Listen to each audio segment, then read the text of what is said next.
If you're looking for a creature feature with a ton of practical effects, then look no further than Nightbreed. There are so many monsters in this movie. But are they really even monsters at all? The movie focuses on Aaron Boone and his girlfriend Lori. Aaron sees a therapist, Dr. Decker. During some of their sessions, Boone talks about murdering innocent people and speaks of a place called Midian. Boone believes this is just a fantasy, a place to store all of his deepest, darkest thoughts. But the doctor has several photos of murders that have happened around the city. Thinking Boone must have done this while in a trance, Decker tells him he must give himself up to the police. Well, before he can, he gets hit by a truck and sent to the hospital, where he meets Narcissus. This guy's great. He also talks of a place called Midian. He knows how to get there and tells Boone where it is. As a thank you, or just because he's nuts, he starts ripping his face off. Dr. Decker comes in to help the situation, but he can't be trusted. I'll just tell you now, he's the bad guy. Decker's the psychopath that's killing everyone and setting up his patients as murderers. Boone heads to Midian. In the Bible, Midian is where Moses lived in isolation for 40 years, and where God appeared to him as a burning bush. In Nightbreed, Midian is just a graveyard. There's nothing supernatural about it. There's no portal you have to take. It's not a far-off land. It's just a graveyard. At night, however, things are a little different. The Nightbreed come out. They are followers of Baphomet, their god. The Nightbreed were once humans, but have died and have all been turned into all types of different looking creatures. Boone is bit by one of these creatures, but he escapes. Unfortunately for him, he runs right into Decker and the police. Decker sets him up, saying he has a gun, and the police open fire, killing Boone.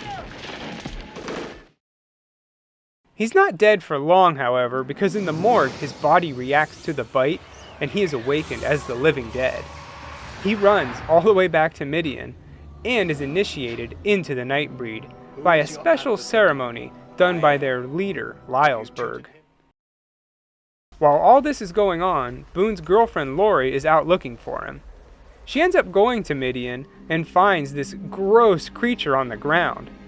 A woman in the shadows begs Lori to give her the child. She does, and it transforms back into a little girl. Here we find out something about the Nightbreed, that they can't go out in sunlight. Is Boone here? Lori is unable to get any info out of them about Boone, so she heads back to the car. But the doctor is waiting for her in this super creepy mask. She runs away, and Boone is able to save her. Decker stabs him, but this does nothing because he's already dead. Decker flees, and Boone goes back to Lori. Later, Lori wakes up in Midian. It's revealed to her by Rachel that the Nightbreed are shapeshifters from an ancient tribe. Although they look different, all the creatures have special powers. Except for maybe this guy. But that is why humans hate the Nightbreed. They envy them, so they want to kill them. You envy us. And what do you envy? We destroy. Deep inside Midian, we see all kinds of cool creatures. This scene kind of reminds me of the cantina scene from Star Wars. There's just so many different types of monsters to look at. Lori demands to see Boone, who is with Baphomet. No one has ever talked to Baphomet and lived before, but Lori doesn't care, and she barges right in. Eventually, Lori does find Boone, and they leave Midian together. All in all, it seems like a pretty chill place. Everyone keeps to themselves and just wants to do their own thing. They make it to a hotel so Lori can get her things, and they find the people next to them have all been murdered by Decker. Boone can't resist and has to taste their blood. But it was all a setup. Decker called the cops, and they show up in time for Lori to get away, but for Boone to get taken in. Decker takes the police to Midian, and they find a Nightbreed.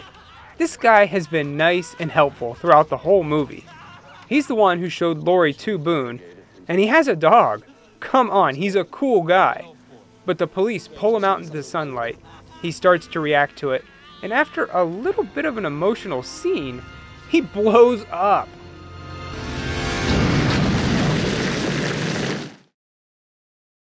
While all this is happening, however, Narcissus sets the police car on fire and heads to the station to set Boone free. The police have formed a posse, and they all attack Midian. They set up dynamite and go in guns blazing. Boone tells the rest of them that they can't just sit there and they all have to fight together. Lylesburg says it's no use because Baphomet is going to destroy everything himself. But Boone can't give up. They go to release some of the more dangerous Nightbreed. These things are uncontrollable, and they get the job done, killing everything in sight. Finally, it's Boone versus Decker in a final battle. Decker stabs him, but again, he's dead, so nothing happens. After a little back and forth, Boone finally kills Decker by throwing him over a cliff. Baphomet calls out to Boone. The god tells him he is going to destroy Midian, and Boone must rebuild and lead the Nightbreed to a new era. Baphomet also renames Boone to Cabal, which is the name of the novel this movie's based off of. Baphomet does indeed destroy Midian, but Cabal and Laurie escape.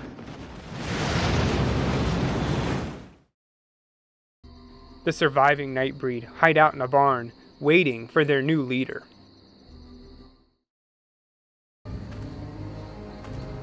Laurie wants to become one of them, but Cabal won't allow it, so she kills herself. Well, that's one way to do it, I guess. Cabal bites her as she's dying, and she's able to come back to life as a Nightbreed, and they all live happily ever after. Except for this guy. He probably died. Nightbreed feels less like a horror movie and more like a fantasy film. But that's not a bad thing. The music by Danny Elfman certainly gives it that mystical gothic feel. I guess Barker wasn't happy with how the distributors edited the film, so there are a ton of different prints of this movie. I happen to have the director's cut, which seems to be a little bit more of what he was envisioning. It's definitely a confusing movie, but it's hard to fit this much lore into a film. Sometimes Barker's books should be just books, or maybe a TV series, which apparently is in the works. Boone and Laurie are a little boring as the main characters, but it makes up for it in all the practical creature effects. Watch Nightbreed when you're in the mood for some horror mixed with fantasy. I give it 2.5 fat face in your stomach guys out of 4. You can always count on your friendly garage.